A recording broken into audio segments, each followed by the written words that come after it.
opened the door and there were like 13 to 18 lesbians sleeping on the floor everywhere. And I was like, heaven. Hi, I'm Charbel, a filmmaker, writer, and editor in New York. I created Underexposed, a series where I sit down with artists from all boroughs, highlight their work, and honestly promote mine too. Hey, my name is Lori E.Seid, which is my real name. I'm named after my great-grandmother. People think I made up the name because I do work in the Lower East Side and I live in the Lower East Side. Often, I'll know people for 20, 30 years and they'll think, okay, we're friends long enough. Can you tell me what your real name is? And I say, you got me. My real name is Washington Square Park. Boom.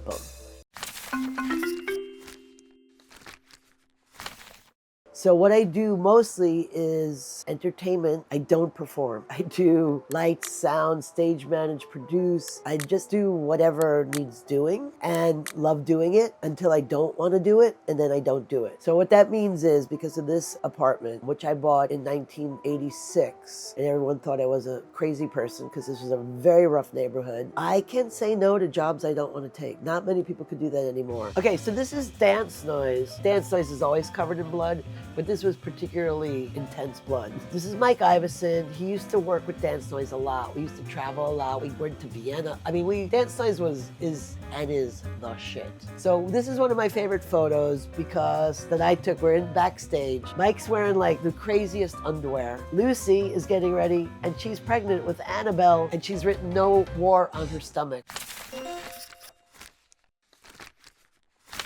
I don't know if you're gonna walk around and look at this apartment, but it's kind of the inside of my brain. Like, there's a lot of posters of women and there's a lot of political posters and there's a lot of art. So a lot of girls, a lot of politics and protests and resistance, and a lot of theater and movies and art, which is the fuel to my soul. I can tell you a funny story about this apartment. Please do. When I got this apartment, I had to borrow money and I was way young enough to work 3 to 5 jobs to pay it off. But my thing was always that nobody will ever be homeless. Nobody I know will ever be homeless. So many people had keys to this tiny apartment because they always had somewhere to go. So one time I came home from a gig I was doing, and I opened the door and there were like 13 to 18 lesbians sleeping on the floor everywhere. And I was like, hi. And it turned out that it was Sister Spit. So Sister Spit was this riot girl spoken word group that my friends were in, and they got to New York and a lot of them didn't have a place to crash. So Lori Weeks, having the keys, just brought them all here. This is a photograph that Donna Ann McAdams took of me and Ethel Eichelberger. For me, this is like the epitome of what we were doing downtown New York, performance art. So Ethel, the whole story is Ethel came out to play the accordion. The strap broke. She was standing there, didn't know what to do. I started to push out the piano in the corner of her eye. She said, oh, if I only had a piano. And there I come pushing the piano out and everyone's like, ah! And then she gets down on her knees, start playing the piano, and then says, oh, if I only had a piano bench, which here's baby Lori in her benefit suit. Bring in the bench.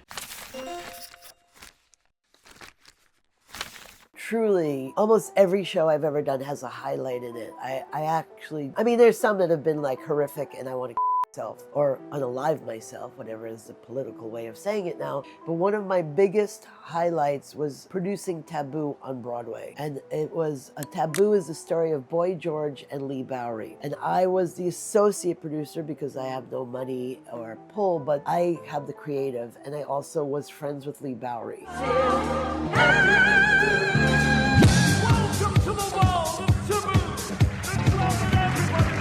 So when this came about, I was working with and friends with Rosie O'Donnell, who said, hey, I want to do this show on Broadway. It's about Boy George. And I said, Taboo, it's about Lee Bowery. She said, no, Boy George. And I'm like, no, Lee Bowery. So that's how it started, because she kind of loved and knew Boy George's work. And I knew and loved Lee Bowery's work. It was kind of like mainstream underground. So it was a perfect combination. We produced with another gentleman, Adam Kentwright, on Broadway, Taboo. One of my best moments was watching the billboard in Times Square go up of Lee Bowery. And it was Lee Bowery in all his glory with his melted wax head and his sparkly dress. He should be still the megastar of the universe. I'm sporting a rather angular, geometric, rather aggressive print today with a few thousand sequins scattered across it.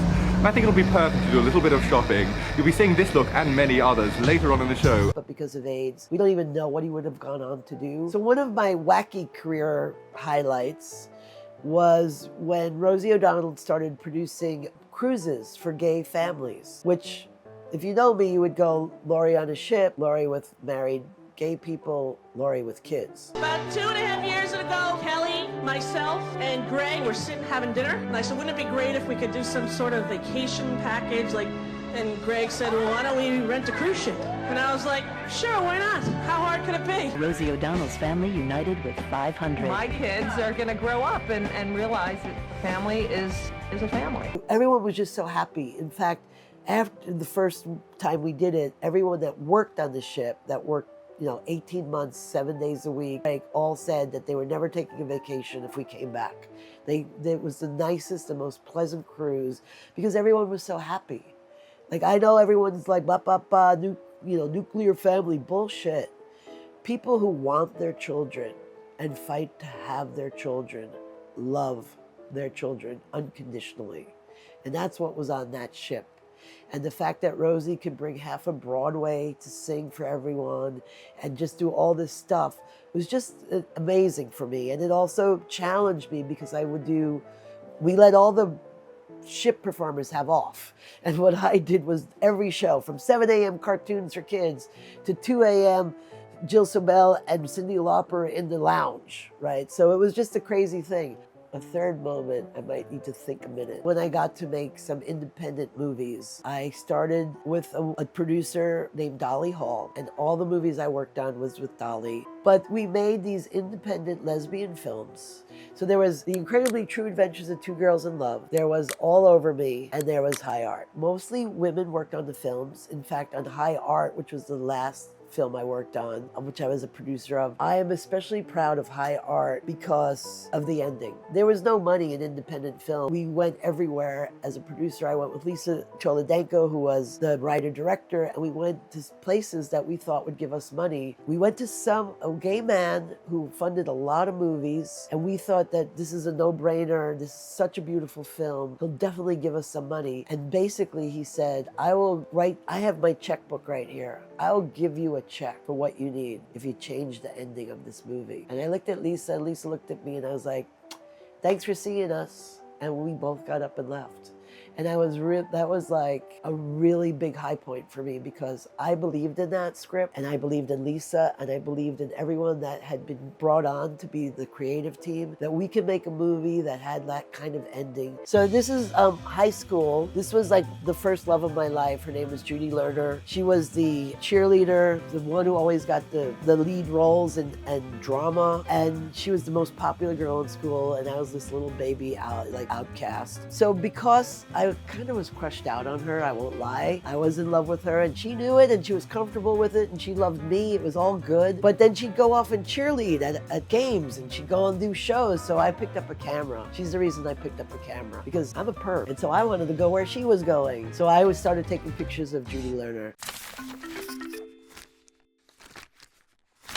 I've spent the first 50,000 chapters making everybody else's art happen. So I'm thinking that maybe now I'm gonna make my art happen, which is mostly photography. I'm a photo school dropout. For my photography, the first thing I'm doing is cleaning this apartment because, believe it or not, there's like 25 years of photographs in this apartment that I've been taking that I barely have ever looked at. During COVID, I did photos called Good Morning because nobody was out on the street. People were afraid to leave their apartment. So I would go out every morning and just walk around, and I'd finally see something that I'd want everybody to see. So it became a daily project, Good Morning. And so many people were like, oh my God, you were my lifeline to the world. Also writing, I wrote a lot back in the day. I wrote journals, as well as we had a writers group where I wrote stories based on true things. Now I'm kind of doing comics and drawing. I thought, oh, maybe I should get it together and make a book somehow, but I just don't want a book. Do I want a zine? Do I want to how do I want to do this? So that's what I'm doing right now, is trying to figure out how I take my art and share it in the way I want it to be seen.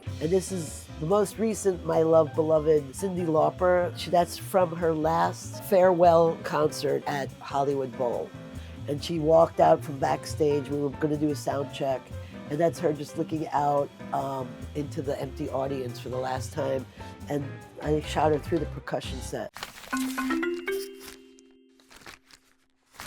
I'm completely inspired by so many things. I'm inspired by dogs, by cartoons. I'm inspired by Chinatown. I fucking love Chinatown. But you can't go in the tourist route. Don't get me wrong. Anyone who knows me will say I get on my rant box because what's happening right now is so fucked up and so horrific that there are days where I'm like, fuck this. I'm not getting out of bed. But I'm just not gonna give up. I've been fighting my whole life. But I really do love people because mostly people are good. I always say that I see the invisible, all right? So I see people no one sees. I see things happening that no one sees. I have a street sense. I've always been street smart. I'm not book smart, don't know why. Have a lot of psychic energy, have a lot of guardian angels who kind of like, if I get this vibe, don't go down that street, I don't go down that street. Like I just trust all the voices and the vibes I have. I worked with artists like Karen Finley, Dance Noise, because what they were doing was giving a voice to what I was thinking. Because I wasn't good like they were. I couldn't make like the Black Sheep that Karen wrote that ripped your heart out and just talked about, you know, when you're telling your parents you're dying of AIDS and there's silence at the end of the phone. But I knew what, like, so well deep in my soul what she was saying and wish I could say it. So let me help you say that. Let me help you be the person. Let me be the person that helps you go out on the stage and feel safe. And the joke is that's why I'm a stage manager, because I could see something before it happens. And I'm like, oh, if we only moved that there, that wouldn't happen. So when I'm taking photographs from half a block away, I could see something so that I could prepare myself, because none of my photographs are staged. Never, ever, ever. Now I'm in the place where I could show what I'm seeing as well as support the people who are saying what I feel. You have an Emmy and you didn't I have mention several that? Emmys. Yes, I have. Why? Who cares? Bye.